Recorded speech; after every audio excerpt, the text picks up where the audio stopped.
safety and starting position. Ensure that the area is clear and the client has free walking space to perform the exercise in.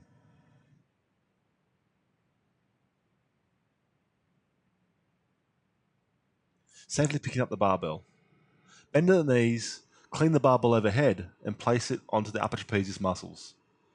From a side-on view, stay close to the barbell, clean it up, put it over the head and hold it just on the upper trapezius muscles. If the weight is a little bit heavier, you can get the PT to come in and place it onto the upper trapezius muscles so that the client is able to do this much more simpler. Now let's have a look at the starting position.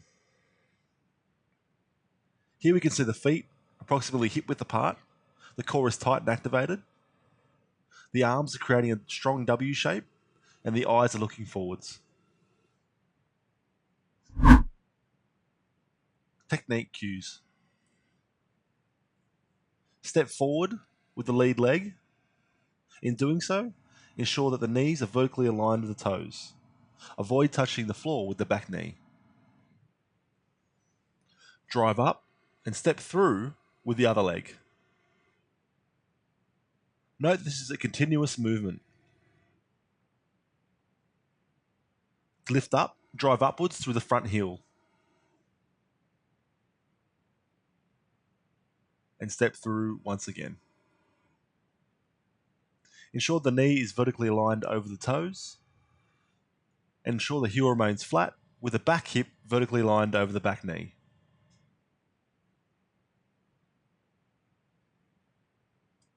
When stepping through, ensure that the torso remains upright with the eyes forward and the chest up.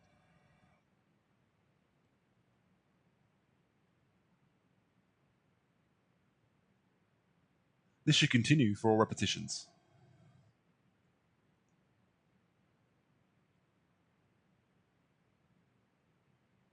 When stepping, ensure that you maintain a hip width position for each of the steps. This is often commonly referred to as walking on tracks, and it will help maintain balance and also generate force through the movements. Correct breathing techniques. As you step forward and lower, inhale through the nose. As you push up, exhale through the mouth. Continue this process for repetitions. And let's look at traveling lunges in normal speed.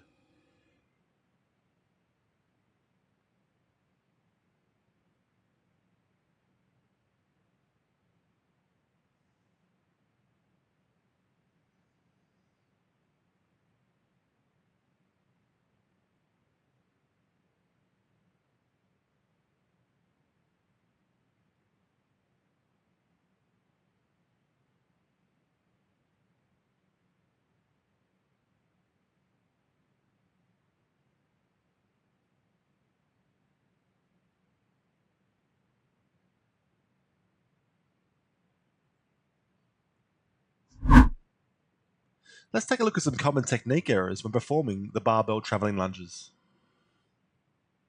Technique error number 1, performing with a narrow step.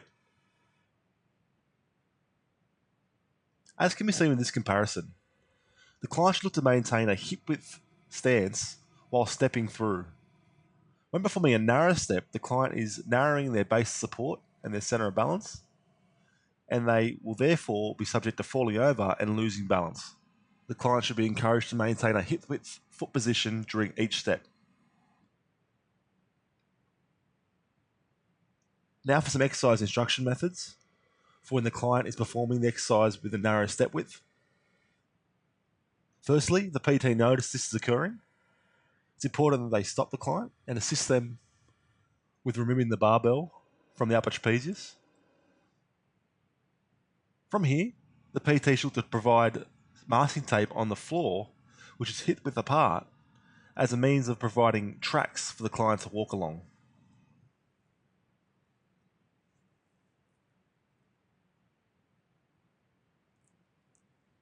The PT should walk with the client, ensuring that they are putting their foot on the tape to make sure they're walking along tracks. Common technique error number 2, Voucher's knees. This is inward movement of the knees.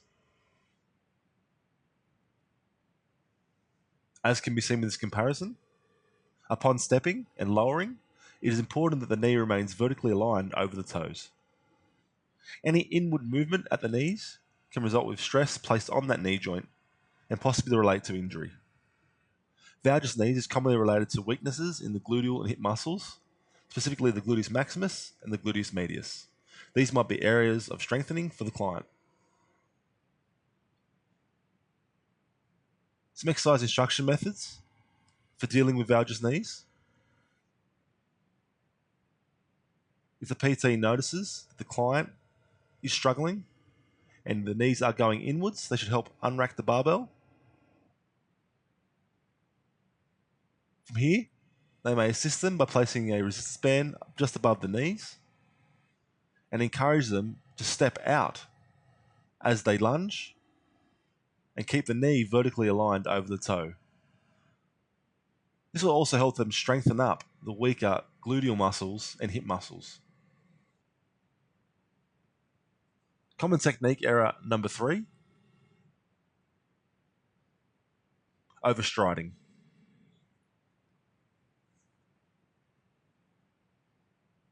As can clearly be seen in this comparison, the client is overstriding. The optimal stride may differ for each participant. However, it's recommended that the back hip remains vertically aligned over the back knee, and also the front knee remains vertically aligned over the front toe. This will identify the appropriate step length. Now let's look at an exercise analysis. And firstly, the eccentric phase. This occurs when the client steps and lowers the back knee. Here the target muscles are relaxing or lengthening. The concentric phase. This occurs when the leg drives up and through. Here the target muscles are contracting or shortening. Now let's take a look at a joint action muscle analysis of the concentric phase only. And if we start with the joints, we can see passive movement at the ankle joint.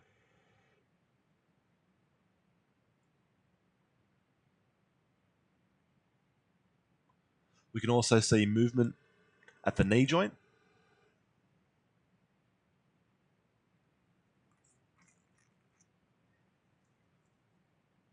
As well as movement at the hip joint.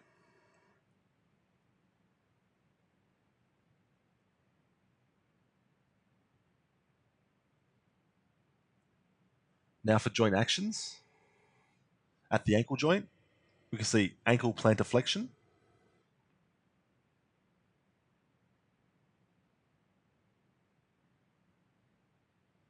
At the knee joint, we can also see knee extension.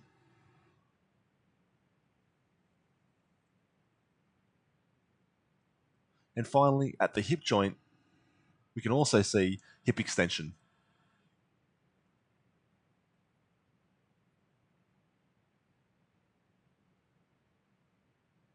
Now for the target muscles, at the ankle joint, for ankle plantar flexion, we see contraction of the gastrocnemius and the soleus muscles. These are known as the calf muscles. At the knee joint, for knee extension, we see contraction of the rectus femoris, the vastus lateralis, the vastus medialis, and the vastus intermedius, these being the quadricep muscles.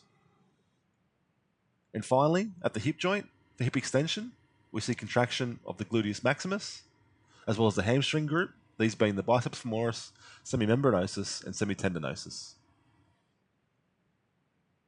The barbell traveling lunge.